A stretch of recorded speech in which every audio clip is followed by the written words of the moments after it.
जय Hind student, welcome to online teaching from Devas international school. तो बच्चों, आज से हम अपना नया सेमेस्टर नंबर 2 स्टार्ट करेंगे। बहुत सारी मस्ती कर ली, वेकेशन मना लिया, दिवाली का त्यौहार मना लिया। आई होप आप सब अच्छे होंगे, स्वस्थ होंगे, सबने अच्छे से दिवाली एंजॉय की होगी। ओके, तो अब हम फिर से अपनी ऑनलाइन टीचिंग स्टार्ट करेंगे। सभी लोग को हैप्पी न्यू ईयर मेरी तरफ से। ओके, ठीक है। तो आज से हम सेमेस्टर नंबर 2 स्टार्ट करेंगे। ठीक है, chapter number 1 to 10 semester number 1 था। अब चैप्टर नंबर 11 to 20 ये हमारा सेमेस्टर नंबर 2 है। ओके, तो आज से हम अपनी ऑनलाइन टीचिंग फिर से स्टार्ट करेंगे। ठीक है, तो सभी बच्चे अपनी हिंदी की टेक्स्ट बुक निकालेंगे और मेरे साथ चैप्टर नंबर 11 हम रीड करेंगे और मैं साथ साथ में आपको एक्सप्लेन करते जाऊंगी। ठीक है, तो सभी बच्चे अपनी हिंदी की टेक्स्ट बुक निकालो, चैप्टर नंबर 11 जल्दी से।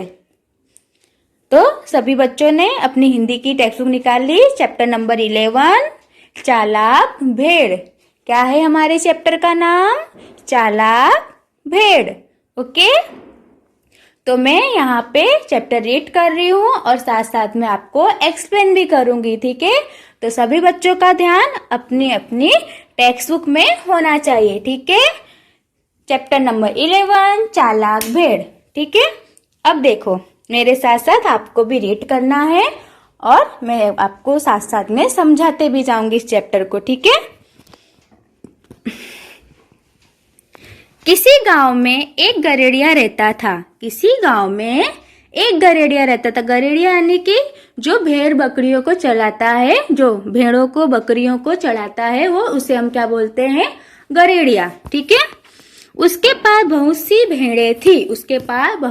भेड़ें थी। देखो चित्र में दिख रहा है ना, ये व्हाइट ये सब क्या है? भेड़ें हैं। अपनी भेड़ों को पूरी तरह खाना देना भी वो आवश्यक न समझता था, पर वो कैसा था? बहुत सख्त था। वो अपनी भेड़ों को पूरी तरह से खाना नहीं देता था, यानी आधा पेट ही उन्हें वो क्या करता था? खाना देता था।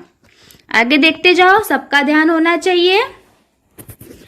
इससे उसकी भेड़ों को दूसरे के खेतों में घुसकर चोरी करने की आदत पड़ गई थी।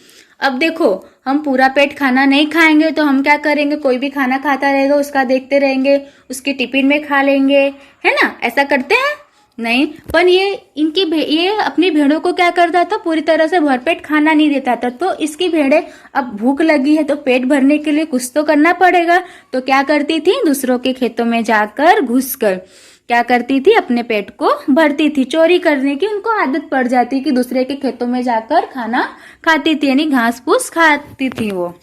ठीक है, एक बार वो गरेड़िया अपनी भेड़ों का झुंड साथ लेकर जंगल में चराने ले जा रहा था। एक बार गरेड़िया अपनी भेड़ों के झुंड को, यानी बहुत सारे हैं तो उसको क्या बोलते हैं? झुंड को चराने के लिए जंगल में चराने के लिए ले जाते हैं, घुमाने के लिए। आप देखते हो क्योंकि गांव में जो गाय भैंसे होती हैं, जो भी प्राणी होते हैं, तो उनको सुबह शाम हम घुमाने के लिए जाते हैं। आपके घर पर डॉग भी होता है तो आप उसको सुबह शाम बाहर घुमाने के लिए थोड़ा तो ले ही जाते हो। तो इसी तरह गरेड़िया भी जंगल में अपनी भेड़ों को चराने के लिए, यानी घास चरने के लिए, चराने के मतलब कि घास जो चरते हैं ना, घास खाने के लिए ले जाता था बाहर। रास्ते में एक नन्ही सी भेड़ को बहुत जोर की भूख लगी। रास्ते में एक नन्ही सी भेड़ को बहुत जोरों की क्या लग जाती है? भूख लग जाती है। आगे देखते जाओ। उसे गरेड़िए ने 3 दिन से ठीक तरह खाना नहीं दिया था। गरेड़िए ने क्या किया था? 3 दिन से उसे भरपेट अच्छे से खाना भी नहीं दिया था, इसलिए उसे बहुत जोरों से भूख लग जाती है। अतः वो नन्ही सी भेड़ मौका देखकर एक झाड़ी में घुस गई। गरेड़िया अपनी दूसरी भेड़ों के साथ आगे निकल गया। वो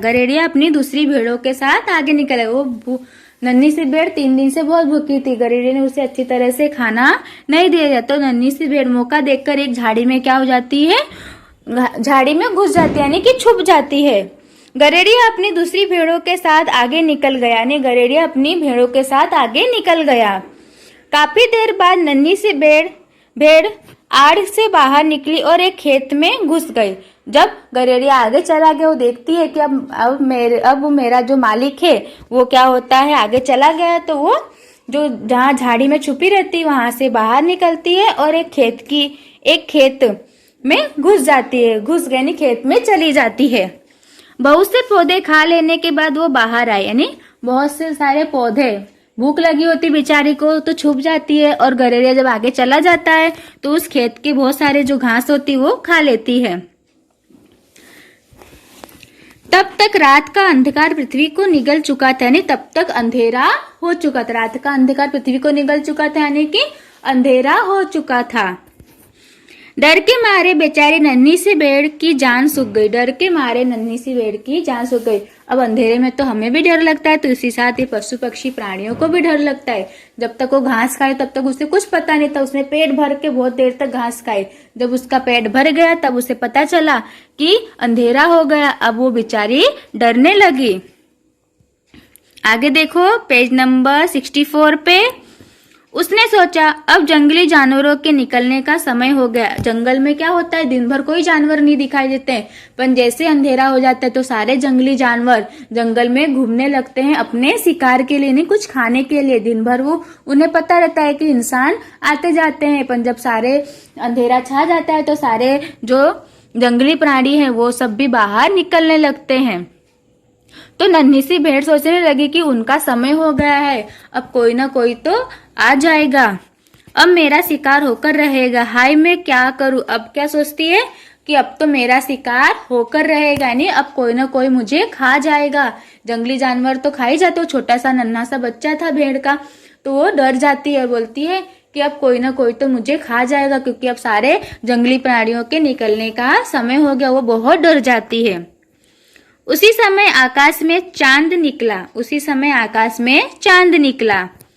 चांदनी में नन्ही सी भेड़ ने देखा कि सामने की गीली जमीन पर किसी सिंह के चलने के निशान बने हुए हैं।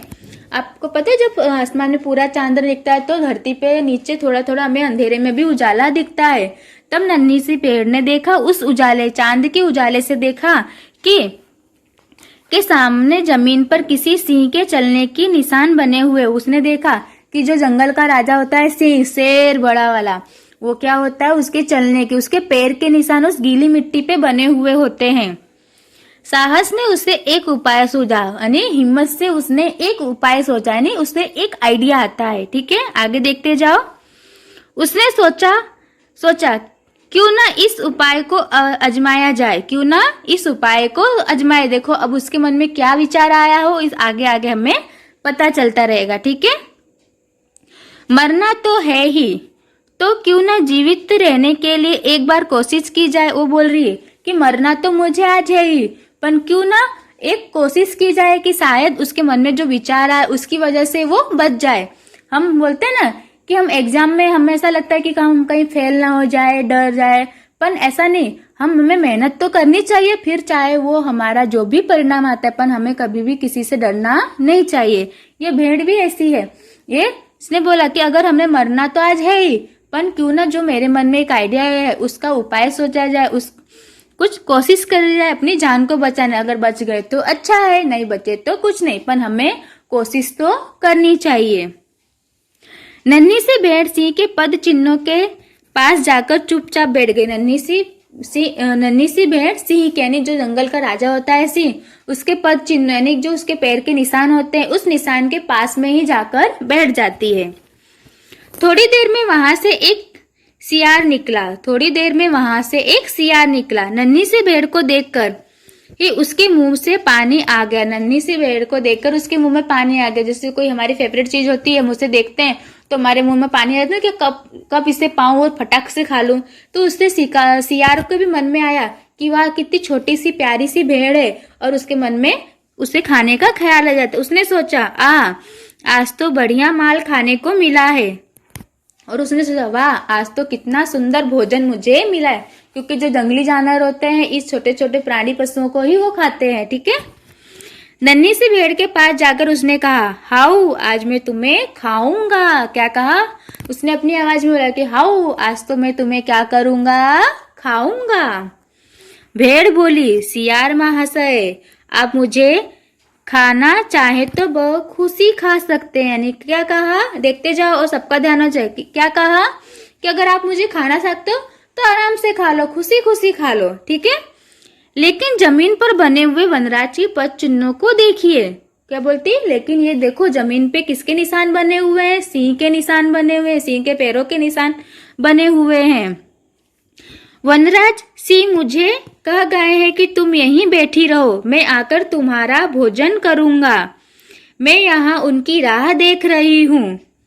मरना तो खैर मुझे है ही, चाहे आप मारे चाहे वनराज, लेकिन फिर आपको वनराज को जवाब देना होगा। क्या बोलती है, देखो नन्ही सी भेड़ में कितना होशियार अपना दिमाग लगाती है, उसके पश्चिन्नों के पास जाकर बैठ जाती है। और जब सियार आता है और बोलता है कि मैं तुम्हें खाऊंगा, तो कितनी सफाई से उसे उत्तर दे दी, हाँ ठीक है, अगर आपको मुझे खाना है तो खा जाओ, कोई बात नहीं। पर ये देखो, ये निशान देख रहे हो आप, ये किसके हैं, सिंह के निशान है, जंगल के राजा के निशान है। उन्होंने मुझसे कहा है कि तुम यहाँ पे बैठो, मैं थोड़ी देर में तुम्हारा शिकार करूंगा, नहीं तुम्हें खाऊंगा। तो नन्ही से, खाना तो मुझे है ही, चाहे आप खाओ चाहे सियार खावे मुझे, चाहे सिंह खावे, ठीक है, पर लेकिन खाने के बाद आपको जंगल के राजा को, सिंह को जवाब देना होगा। सियार ने देखा कि सचमुच नन्ही सी भेड़ के आगे वनराज सिंह के पद चिन्ह बने हुए थे। उसने देखा कि हाँ, अरे यहाँ तो सच में वनराज सिंह के पद चिन्हों के निशान बने हुए हैं। नहीं, वनराज से भला मैं कैसे मोल ले सकता, बोलता है बैर मतलब कि दुश्मनी। बोला नहीं, मैं भला वनराज से यानी जंगल के राजा से कैसे दुश्मनी ले सकता हूँ, आखिर मुझे भी तो इस जंगल में रहना है। क्या बोलते हैं, आखिर मुझे भी तो इस जंगल के अंदर रहना है। नहीं, मुझे उनसे कोई दुश्मनी नहीं लेनी है। आगे देखो, ऐसा कहते हुए वो वहां से चला गया। नन्ही सी भेड़ ने मन ही मन कहा, चलो एक आफत से तो छुटकारा हुआ। वहां पे उसने बोला चलो एक आफत से तो छुटकारा हुआ कि एक प्राणी से तो मैं बची, खाने से नहीं तो वो मुझे खा जाता। नन्ही सी भेड़ तो झूठ बोल रही थी अपनी जान बचाने के लिए। 2 घंटे के पश्चात वहां एक भेड़िया निकला। आगे देखते जाओ। भेड़ के पास आकर गुर्राते हुए कहा, आह आज तो बढ़िया पिकनिक उड़ेगी, कहो मियाँ मैं तुम्हें कौन सा अंग पहले खाऊं। फिर 1-2 घंटे के बाद वहां पे एक भेड़िया आता है और बोलता है, वाह आज तो मस्त पिकनिक बनेगी, बोलो आज मैं सबसे पहले तुम्हारा कौन सा अंग खाऊं। वो भेड़िया किसे कहता है, नन्ही सी भेड़ को। नन्ही सी भेड़ ने लाचार सा चेहरा बनाते हुए, यानी बहुत मासूम सा चेहरा बनाते हुए कहा, भेड़िया राजा मेरी बड़ी इच्छा थी कि मैं आपकी भूख शांत कर पाती, लेकिन देखिए ना वनराज सिंह मुझे खाना चाहते हैं। कहते हुए उसने भेड़िए से भी वही बात कही जिससे कहकर उसने सियार को छुटकारा पाया था। उसने कहा कि देखो मेरी भी बड़ी इच्छा है कि आप मुझे खा जाओ, पर मैं भी क्या कर सकती हूँ, देखो ना वनराज जी ने मुझे कहा है कि मैं ही तुम्हें खाऊंगा। उनके देखो पैरों के निशान भी यहाँ बने हुए हैं। जो बात उसने सियार से बोली थी वही बात उसने भेड़िए से भी कही, अगर आपको खाना है तो खा जाओ, नहीं तो फिर आपको वनराज को क्या करना पड़ेगा, बताना पड़ेगा। भेड़िए की हिम्मत न पड़ी कि वनराज सिंह के शिकार पर वार करे, चुपचाप वो वहां से चला गया। भेड़िया भी वनराज सिंह से डरकर चुपचाप चला गया कि ये शिकार किसका, इसको तो कौन खाएंगे, वनराज सिंह खाएंगे, जंगल के राजा खाएंगे, तो हम इसे कैसे खा सकते हैं। तो भेड़िया भी वहां से चुपचाप चला जाता है। भेड़िए की हिम्मत न पड़ी कि वनराज सिंह के शिकार पर वार करे, वो चुपचाप वहां से चला गया। आगे देखते जाओ। कुछ देर बाद वो वहां बाघ आया, कुछ देर के बाद वहां पर बाघ आया।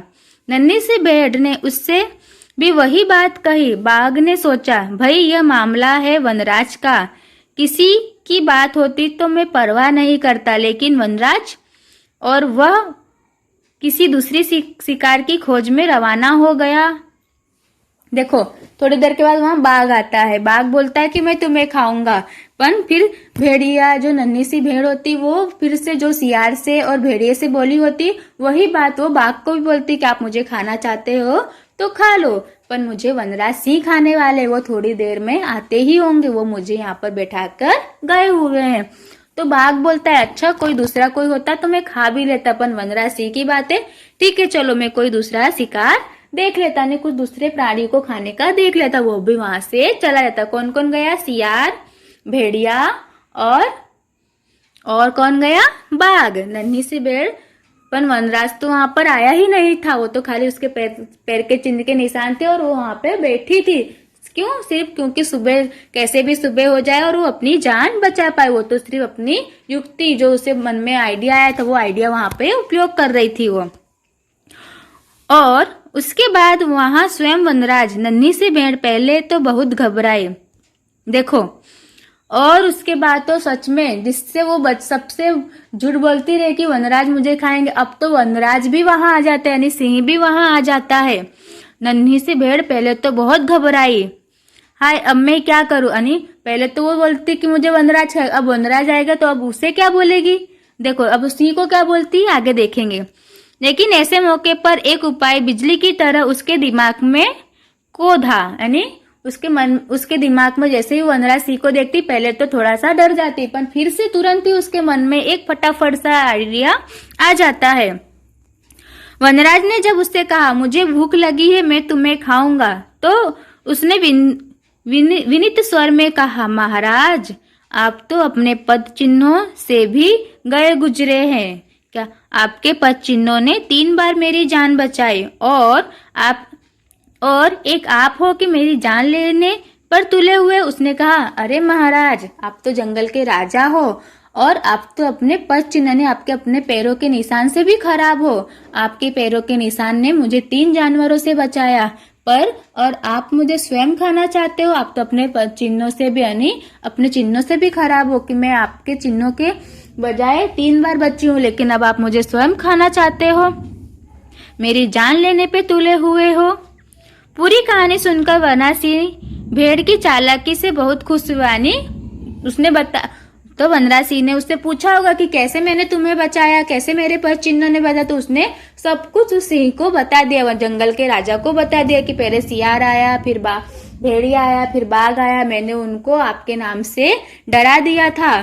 तो वो जो जंगल के राजा होते हैं वो बहुत खुश हो जाते हैं, वो बहुत प्रसन्न होता है और उसने उसका शिकार नहीं किया और वो उसे खाता नहीं है। इतना ही नहीं, वो उसे सुरक्षित गरेड़िए की बाड़ी तक पहुंचा आता है। और जंगल का जो राजा होता है वो भी क्या करता है, जंगल के राजा उस नन्ही से भेड़ को अपने गरेड़िए के यहाँ पे पहुंचा आता है। देखा, इस कहानी से हमें क्या शिक्षा मिली कि हमें कभी भी डरना नहीं चाहिए, हमें लास्ट तक कोशिश करनी चाहिए।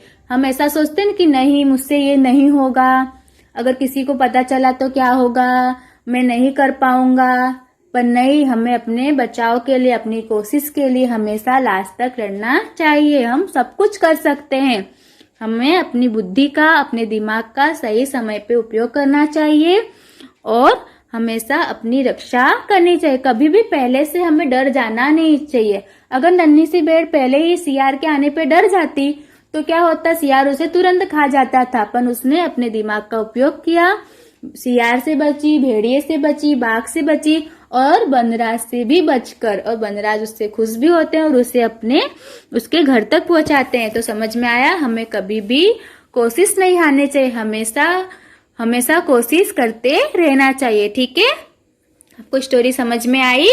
अब ये आपका नया सेमेस्टर है तो सभी लोग अपनी हिंदी की CW की नोटबुक निकालेंगे। देखो, मेरी नोटबुक क्या हो गई थी, भर गई थी, तो मैंने नई नोटबुक निकाली। पर आपको, अगर आपकी नोटबुक में ज्यादा पेजेस हैं, ज्यादा पेज हैं, तो आपको उसी में ही कंटिन्यू चैप्टर नंबर 11 स्टार्ट कर देना है। अगर पेजेस नहीं है तो आपको क्या करना है, नई नोटबुक बना लेनी। ओके, तो सभी बच्चे अपनी हिंदी की CW की नोटबुक निकालेंगे और हम इस चैप्टर के शब्दार्थ लिखना स्टार्ट करेंगे। ओके, तो सभी बच्चे अपनी हिंदी की जल्दी से नोटबुक निकालेंगे।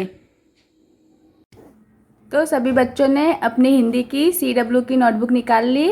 तो हम लिखना स्टार्ट करेंगे। सबसे पहले हम चैप्टर नंबर 11 के क्या लिखेंगे, शब्दार्थ लिखेंगे। क्या लिखेंगे सबसे पहले, चैप्टर नंबर 11 के शब्दार्थ लिखेंगे। ओके,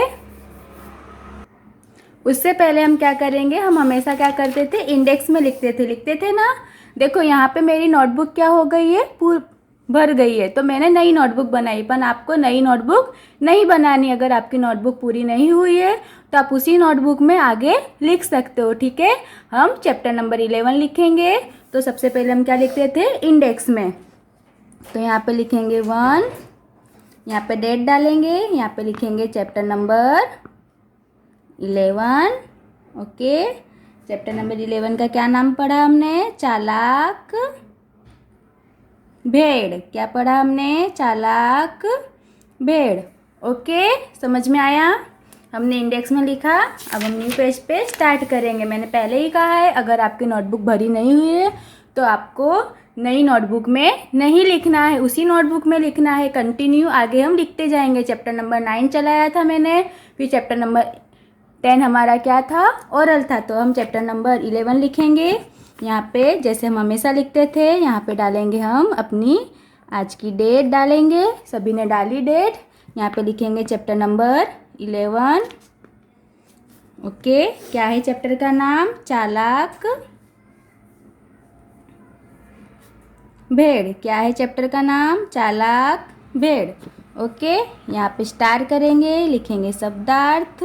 सभी को लिखना है मेरे साथ साथ। और हाँ, आपको क्या करना है, पेंसिल यूज करनी है, ना कि पेन। ओके, मैं पेन में इसलिए लिखती हूँ, आपको पता है, ताकि आपको क्लियर दिखाई दे। लिखा सभी ने शब्दार्थ। नंबर 1 क्या है, मौका। क्या है, मौका। तो उसका क्या हो जाएगा, अवसर।